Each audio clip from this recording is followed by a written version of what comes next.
Welcome to Thani Oruvan.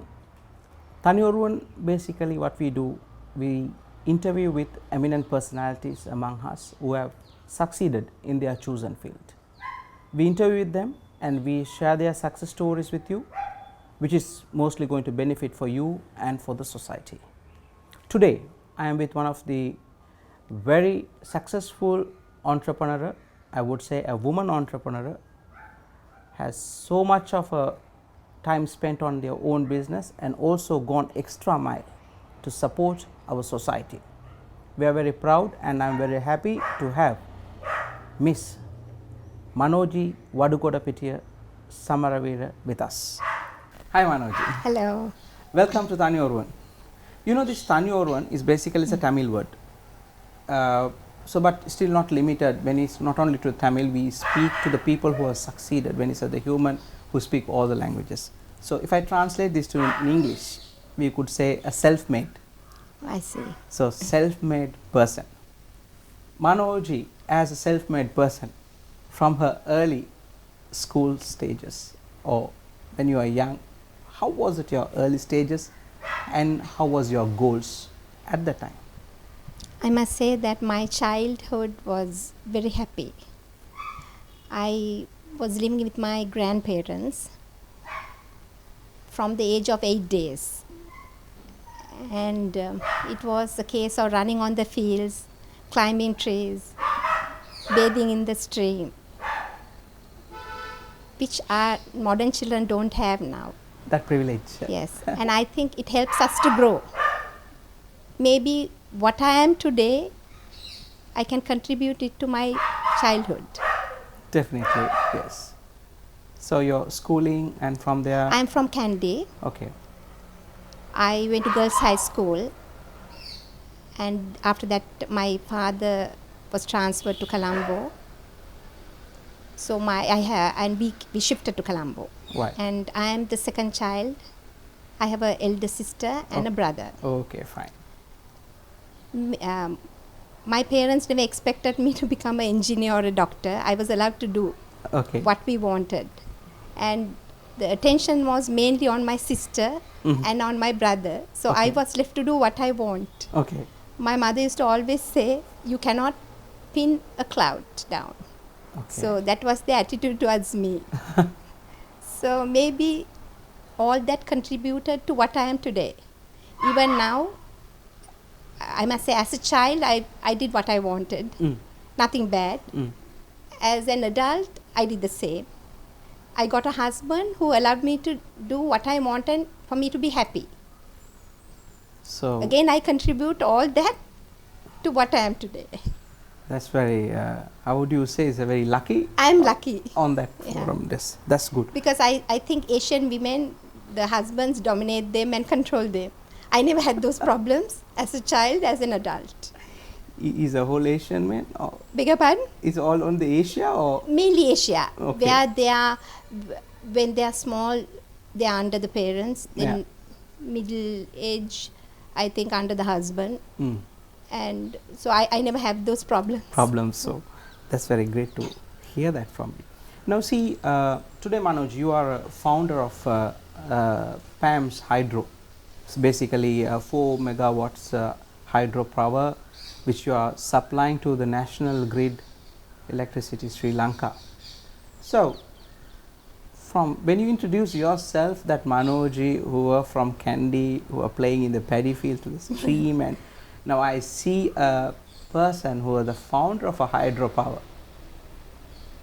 Please tell me how that happened. We have a land in Kitulgala where this Kehelgomoya runs across our land.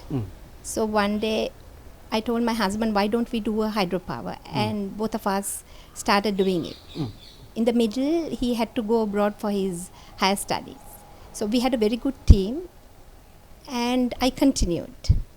So that is how we started, and for the last 9 years we are giving the national grid. And I have given employment to quite a lot of people in the village, and I feel that the village has improved. Because when we started the hydropower, there were no roads in the village, and things were very hard. But now after 9 years, there's a big difference in what it was then and now. Right. So why you specifically went into the hydropower? Is there any specific reason which you? Because we had this land and we had the water. So it was a case of designing what we had to do, and it's a good business. Okay. I always wanted to get into a business with less labor problems, because I'm very worried about strikes. Even now we can have that, but if you look after the people who work for you, you won't have that.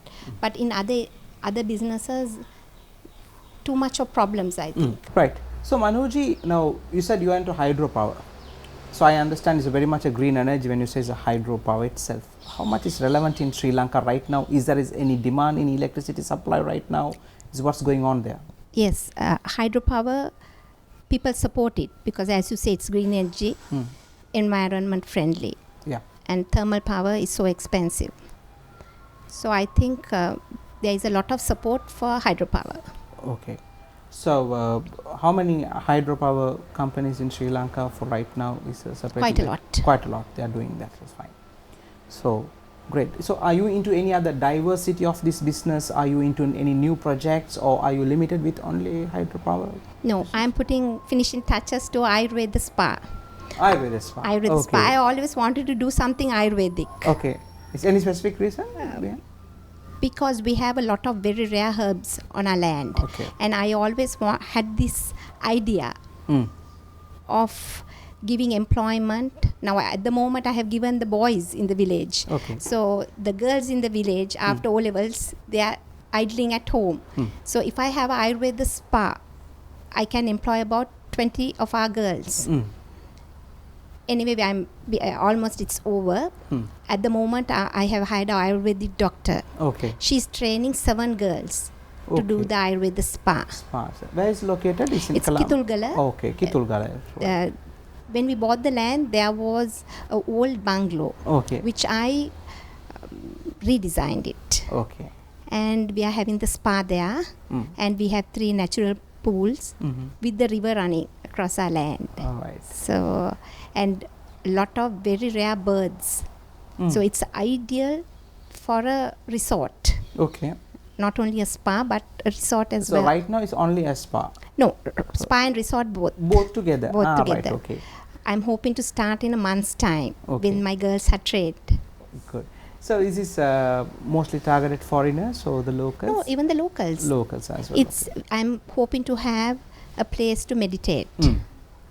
So I feel that to escape from this Colombo I think there will be people who want to come to improve the mind. So I'm thinking of various things to do there at the moment. I'm on a discussion with Manoji Vadugotapitiya Samaravira, entrepreneur, social worker. We'll meet soon after a break. Welcome back to Thani Oruvan. Manoji, now I heard a lot about you on your social work. Now see, what kind of a scope of a woman employment program that you are involved in currently, and also how does it help these 2 women? In 2016, Honorable Minister Sujiva Serasinga asked me to develop his childhood dream, help the poorest of the poor women and mainly abused. Okay. That is how I got involved running his program. This is his idea. And with the help of his private secretary, Mr. Ranil Artikala, we run this women's empowerment. So what? It's called Sujiva Serasinga Women's Empowerment. Okay.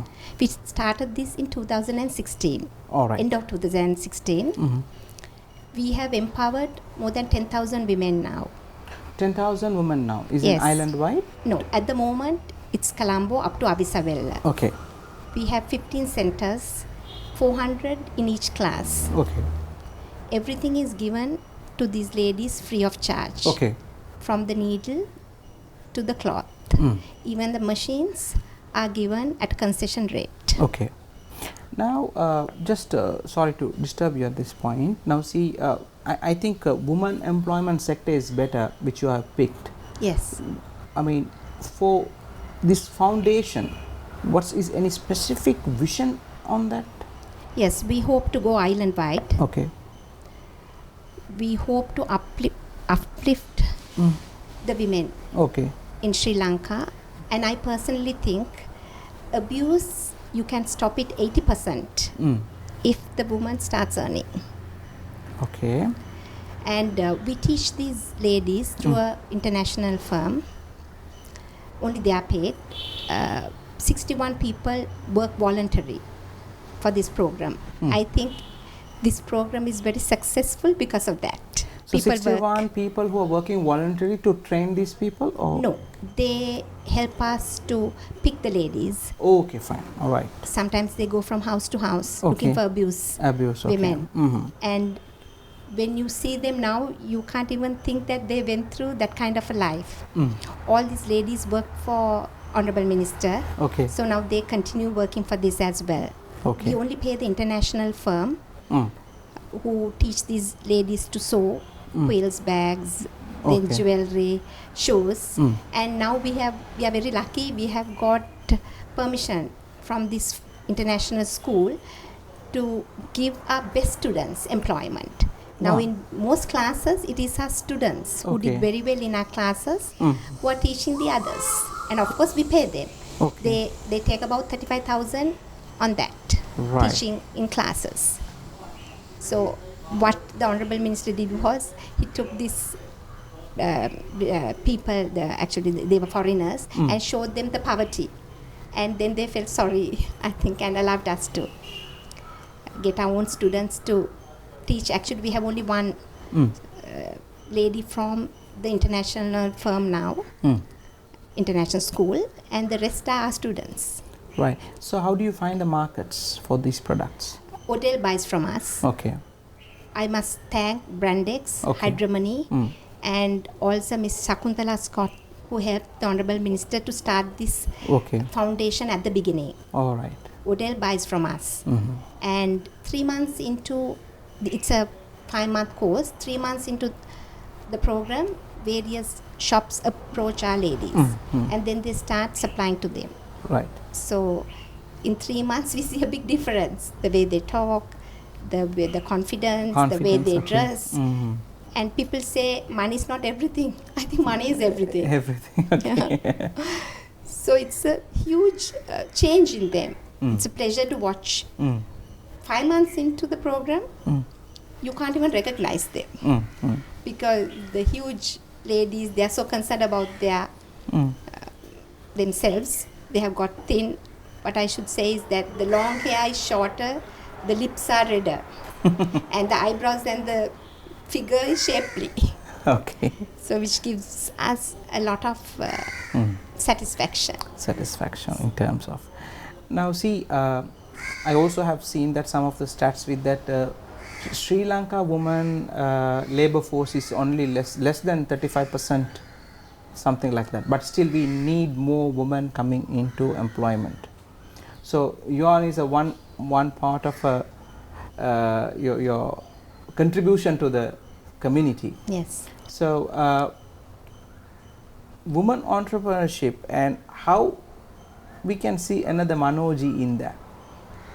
I think if I can do a hydropower and Ayurveda spa without being trained for any of these things, as I told you at the beginning of this program, I was like a cloud. Can't remember studying. Did a bit of it at the end. So my experience is on the job. So if I can do this, any woman can do it. And Asian women are very talented. It's just, you have to just give them a little push. Okay. This is what I have realized about this women's empowerment. We just help them a little, and from there they will pick up the stick and run. They are so talented. Amazing talents. Talent is that. So what's the barriers? In fact, what's the actual barriers for them to, why they cannot come out and do this? What are the barriers they're facing? In Asia, I think they expect the woman to get married, stay at home, be the doormat of the husband, look after the children for the rest of your life. And you're under the husband because you're not bringing any money to the family. So what I feel is it's being continued. Things are changing now with the younger generation.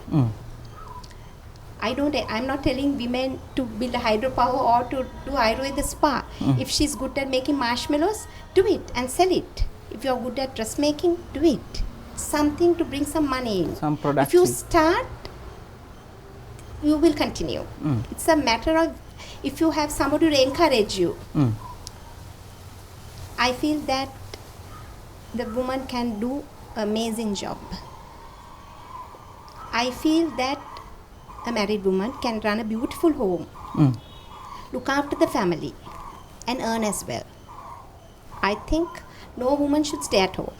Okay. What I mean is not go out and do a job. Stay at home means have your business in the house, like what we encourage our women to do at the moment. Okay. So they look after their husbands, children.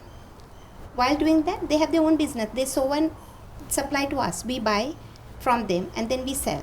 And all the money, the ministry insists that we give all the money to the women. We don't keep any. I of course tell that we must keep some because I say that if you do everything free, people won't appreciate it. Yeah. Because sometimes they come for 5 classes, 6 class, they don't come. Then they come for the 7th class and they expect you to repeat the class. Okay. So, but he says, no, give everything to them. So we are talking about the woman entrepreneurship. So basically in Sri Lanka now, we were discussing about the cultural barriers, and also the women are mostly limited by their household work, such as looking after husband, kids, and the healthcare, etc. as such. So coming out of that, and they also go and start to work and to support their families and also to increase their own productivity. Not only for that, is going to help the national economy of Sri Lanka too. So keep tuned with us. We are going to go for a small break. Talk to you soon. Welcome back to the show, Thani Oruvan. I am with Ms. Manoji Vadugoda Pittiya Samaravira. Now we were talking about in our society the woman empowerment, a lot of barriers and etc. But men are more comfortable to send them to abroad as a housemaid. So why not to the local empowerment or woman empowerment to work something in here? So how that has impacted now people who are traveling abroad for work after your program? This program has prevented about 4,000 women going to the Middle East. 4,000? Yes. That's quite large number. Because what we realized was they go for 2 years. They send all the money home. They expect the husband to buy the land, do the house, but that doesn't perfectly happen. happens? So No, it doesn't happen at all. Mainly the husband is involved with another woman. The daughter has stopped schooling. Son is a drug addict because nobody to supervise. And they come after 2 years, after working hard. All the money now has been sent. They are suicidal. Then we get the call and then we get them to come meet us. We have a counseling session also. And then we get them involved with our program. This way they can earn more while looking after the kids, the husband, and they earn more. So basically when they empowered and when they contribute to the family in a monetary or financially, the family gets better. Yes, because some of these people, as I told you at the beginning, are abused. Yeah. 6 months into this program, or maybe 3 months into the program, we see the same man who used to abuse them dropping the ladies in their bike. And I ask them why, what's the difference now? Then they tell me every morning we give them 500 rupees to put the petrol to the bike.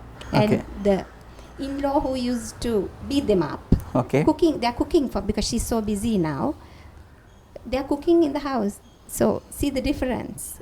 And as I told you, the way they talk, confidence, the way they dress, everything has changed. It's really amazing. Amazing. I must tell you, it's a joke. the minister one day called and told me some women have come to his office. Okay. He couldn't recognize them because they're all in a program, and he asked me, Manji Akka, how come I can't even recognize them? What have you done? They've all become so modern and posh. So we are very happy about it. Great. It's a lot of hard work. A lot of people help us. Most of my time is spent on doing this. But it gives me so much of satisfaction. End of the day. Because I feel we have to give something back to society. So this is the way I'm giving back to society. Because I think life has been very kind to me. So this is the way I'm thanking God. Very good. So while we're talking about that, I would like to link with, so I know that you also involved in the special need kids requirements in the society. So is it the woman empowerment or the women employment? Is it sorting that problem?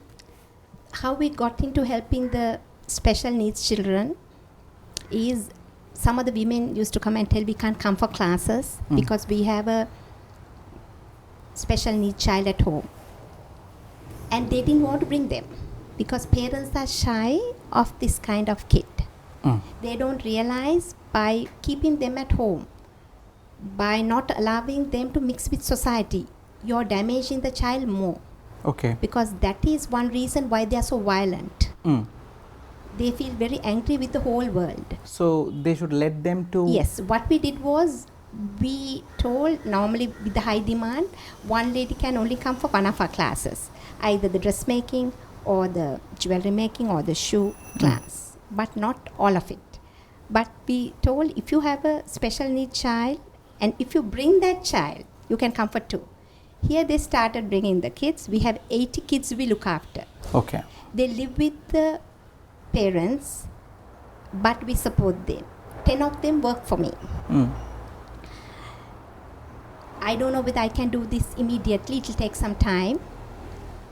But my final goal is to have a place like SOS Children's Village, something like that for the special needs children. And I'm lucky so many people want to help us.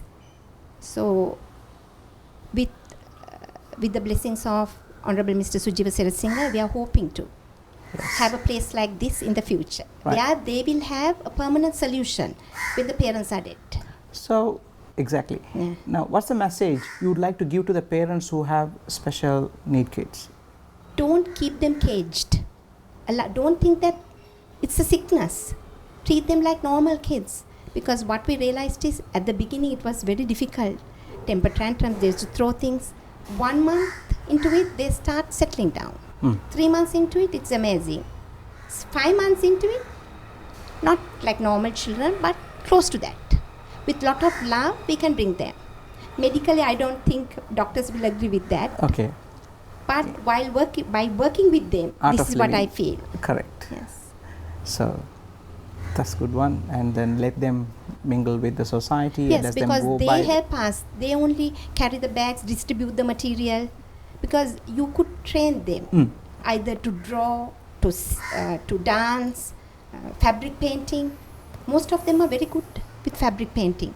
And not like the normal kids. If you train them to do one thing, they will only do that. They won't look here and there. They will just concentrate on what you have taught them to do. Exactly. So. Good. So, so I think we have discussed a lot of things about your own business, to your social work, and to the woman entrepreneurship, from there to kids special need. So this wonderful person in front of me right now definitely would have been supported by a wonderful parents. So would like to talk about them a little bit to us?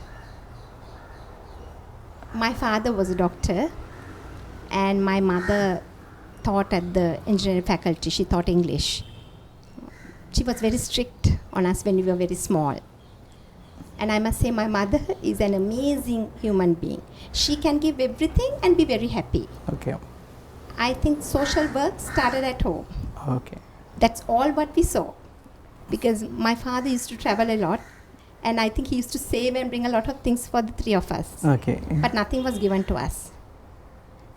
Minimum was given to us. Everything what we saw was she used to distribute. Okay. Not that we were happy, we were very unhappy about it when we were children. But now we realize how valuable that lesson is. Yes. Always give to society. And she used to always say that we have enough to be satisfied with what we have. So she taught us a lot. She was very strict with us. We lived in Kandy. We had a lot of help. But she got us to cook, to clean. And I consider myself a very good cook. I can make from bread to puddings to lasagna to most of things. I think it was my mother's training to keep house. All were taught when I was about 14 years, I could do most of this. Again, I must tell you, we were never happy. We resented her being strict. My father always, though outwards he looked very strict, he had a marshmallow heart. We used to get away with a lot of things with him, but not with my mother. Okay. That is interesting. So the parents' background is also very important. Yeah, I have 6 doctors in my family. Nobody does a private practice. Nobody did a private practice, and nobody is. So I think all this have taught me a lesson in life. So that's the background you have set it up from the beginning. Yes. Well done. So, Thani Oruvan, today we discussed with Ms. Manoji Wadukotapitiya Samaravira. We addressed a lot of issues of woman abusal to woman empowerment or woman employment, how it's possible in Sri Lanka. Also in Sri Lankan economy, to drive further, we need more women coming into the labor force, which will definitely help to the Sri Lankan economy. So, not only that, and we also discuss about the kids with the special needs, how they should be looked after. Let them mingle with the society, go through with the normal day-to-day life pattern. You know, always special need kids, they cannot be dependent on one, because the one who are dependent is not going to be forever. So these were the things we have discussed with our guest today, Ms. Manoji Wadukotapitiya Samaravira, and we are at the winding up session. Manoji, thank you very much for your presence. Yes, same here, for your presence. For Thani Oruvan, as I said, this is self-made. So we are very proud and we are happy to have you in this program. And I wish you all the very best for your future projects, especially on your social works and your business initiatives, and also special wishes for the Honorable Minister's Foundation. I wish you all the very best for all the projects to come success, and which is going to benefit our society.